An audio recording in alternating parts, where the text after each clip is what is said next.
98% of women admit they're sexually attracted to men with these traits, and they are not what you expect. Most guys think women are drawn to the loudest gooey in the room, the one flashing money or cracking jokes like he's auditioning for a Netflix special. But here's the twist.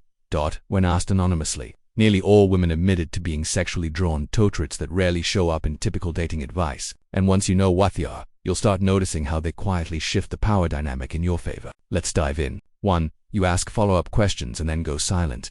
She says she went skydiving once, and you don't just nod. You say, "What did thought feel like the second you jumped?" Then you let the silence hang. That pause makes her feel seen in a way that hits her deeper than any compliment ever can. It's seductive curiosity. 2. You treat time like money. You don't linger. You move like every second costs something. When she realizes you won't give her endless access to your time, it triggers something primal, the sense that you're valuable, and she has to earn more of you. 3. You wear a scent that doesn't match your look. Clean-cut guy with something woody and smoky, rough around the edges guy with hints of citrus and ink. That unexpected contrast throws her off just enough to make her. It hints at layers she hasn't explored and wants to. Real quick, if you're building a version of yourself that makes people lean and type indeniable in the comments. I want to know who's on that path. For you, listen like you're collecting intel, not building rapport. When she talks, you requiat not to comfort her but to she feels it, and instead of feeling safe, she feels slightly that edge, that's attraction. The sense that you see her motives, not just her words.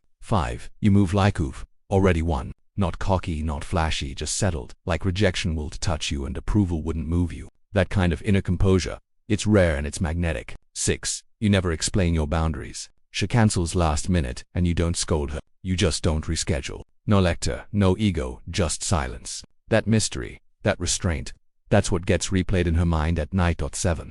You surprise her with your taste.